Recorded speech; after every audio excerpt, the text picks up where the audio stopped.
seems more and more we're hearing about catastrophes and the impact they have on the world around us. So to start with, Rachele, what conditions would you consider under the umbrella of weather catastrophe?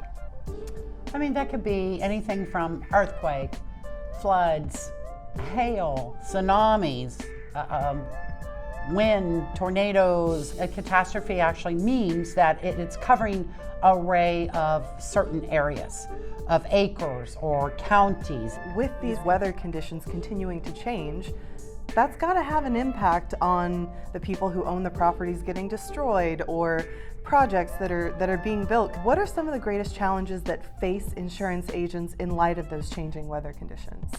Start Google searching some of these patterns and the types of weather conditions that are happening. You're getting hailstorms now in areas that we never got hail before. Tornadoes are more frequent in other areas, lightning storms, freeze losses. Mother Nature is playing havoc every day for the past few years. So if the agents get educated on the amount of where it's all happening, all that information helps them educate their insureds, which really are their partners. Just like we're the agents' partners, the insureds are their partners. So let's get them the education and have the agents start researching a lot more. What are some resources that agents can use to emphasize the need for proper coverage? There's all kinds of stuff out there that's free. You've got Stormer Site, that will give you all the hailstorms and the tornado information. It's by city, it's by state. It tells you how many they've had in a year. You've got earthquake and earth movement. Well, there's an earthquake tracker. So you can put in the city and the state and you can find out how many earthquakes have occurred. They actually have a diameter of color codes and tells you how close in each area that the tornadoes have hit. Because that's what the underwriters are going to be looking at, is something similar. They're looking at the history and the potential. You've also got Home Facts, which gives you also a list of earthquakes, tornadoes, the winds and everything. Prometrics would be a good one. Prometrics will give you how many fire hydrants, how close to the fire department is it? And it also gives you the high crime rating.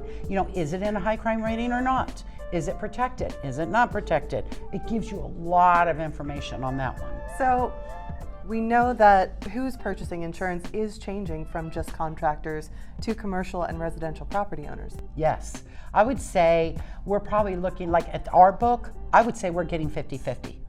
50% of our apps is going to show our builders, and then the other half is coming in from the actual homeowners. Where does that leave the role of the agent? I think the agent has now more due diligence for education. Let's think about it. Your contractor, he's the builder. He knows what all these definitions mean and what it means to have delay and coverage and everything else. Your homeowner doesn't know this. They're innocent. They don't have any insurance knowledge. You need to train them. You need to start going through the coverage forms. That will help them. Special conditions, exclusions in the policy, define the difference of, one loss to another, how the deductibles work, how they're calculated. What does it mean to be occupied? So defining these definitions, I think, with them will help educate them, and it prepares them for if a claim occurs, they're going to understand first what a claims adjuster might be asking for, but they're also going to understand where to go find it in their coverage form if they have coverage or not. Part of the job of the agent, what you're saying, is that they educate their client, that they guide them through these different details. So what's an example of differing coverages between carriers? That can be an array of everything. Each carrier has proprietary forms. They have their own underwriting guidelines, they have their own rating, so they're naturally going to have their own coverage forms, their own endorsements and conditions. You need to compare the carriers and compare what are the conditions, what are the exclusions, what are your deductibles, when does coverage end and begin. There's a lot of conditions. That should be, in my opinion, your first choice to review and find the best of the best, and then turn around and do your rating and pricing would be your secondary. So where you've done a due diligence to make sure you've secured the right coverage that your insured's looking for. So that due diligence is certainly part of this, that with the change in not only the market, but also just the world around us and weather conditions, how are these catastrophes impacting the role of the agent? You know, believe it or not, we've never had it since Katrina, but it happened in Ian. This major Hurricane Ian that hit, it shut down some of our agencies. They lost their buildings. They've either lost it completely, or they had major water damage, or they couldn't enter into the area. So not only did their insureds suffer in their area, they suffered. So they had to experience it themselves. And so in return is look for your carriers. Look at what their opportunity is if my agency was to be impacted by a hurricane and I could not operate and I couldn't get to my computers or anything, but I've got insureds calling me, wanting claims reported, they're wanting endorsements done, I want to bind my quote that you did. So the best way to do is talk to your companies. Find out if they will be there for you, where then maybe they could help you get through the endorsing or the issuance, maybe reporting a claim for you. That's always a great help, because the agent should not think that they're ever going to be protected from that cat. They could be exposed as well. And it's understanding everything that this poor insured's going to go through. Their anxiety, they're impatient because they want something done now. I need this protected now. They don't understand that you can't get contractors there yet, or there's no materials because, you know, the materials were wiped out in the area from the hurricane. So explain them through the CAP process, how long it could be and what would the delays be, so they're at least prepared and they feel like, you know, that they're not being shoved away and just not answered to.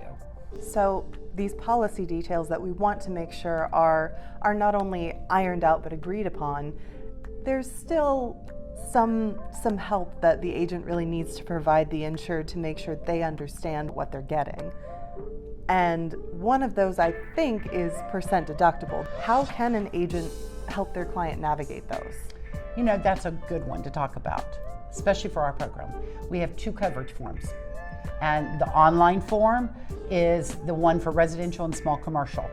And they've got that percentage deductible that could be applied to wind and hail, flood, earthquake. And then on the large form, we have wind and hail, flood, earthquake as well. But when you read the forms are different. So on your small form online, my percentage deductible, it's calculated off of the value you insured your project for. So if I insured it for $2 million and I have a 1% deductible, it's going to be applied 1% times that that $1 million or $2 million limit. Then there's always a minimum deductible as on boot for that. But on your large commercial, it's totally different. The large commercial shows it actually on values at risk. So it's at my stage. So if I'm only 20% into the value, it's that 20% of the value is where the construction value is going to be determined times that percentage deductible. It's not going to be off the $2 million. So there's a big difference. Other carriers, if you're writing builder's risk with them, read the form on how it's calculated. It is a key element, because let me tell you, to have a $1,000 deductible or have a $25,000 wind and hail deductible makes a big difference to an insured. So I would highlight the difference of the deductibles and how they work. All right, so let's talk about when the rubber hits the road. Claims. So what might help the insured know what to expect when the claim adjuster calls them? You know, they're going to ask them for information. Thefts, they're going to ask for proof of receipts of the materials. If they need to determine when the start date is, they're going to ask for a receipt of the foundation being poured. They're also going to ask for the cost breakdown. The construction cost breakdown is going to help them determine that the value was insured properly. They're going to ask you to probably fill out some claim form information about the loss and the estimate amount and everything. They're also going to ask for sometimes tape calls, for a recording. Be prepared and have the insured plan on attending these. The quicker that they get this information, the quicker the adjustment can go, and determination of coverage and the payment of the claim. It would not hurt. I recommend this to the agents all the time. When they're doing an application, why not go ahead and get the cost breakdown? The cost breakdown will help the agent have it in their file, because our poor insureds, if it's a contractor, I can tell you how many times they've lost stuff. You know, it's at a job site. It was in their truck. It dropped when I was getting a new contract. Oh, I must have left it at another person's house when I got a contract signed. So you never know where it is. Help the insured out. When you report a claim, attach the cost breakdown. The adjuster's now already got one item. Speed up the process. The market has changed, the world around us is changing, but there are steps that you can take to not only be prepared yourself, but to prepare your clients for what's coming next.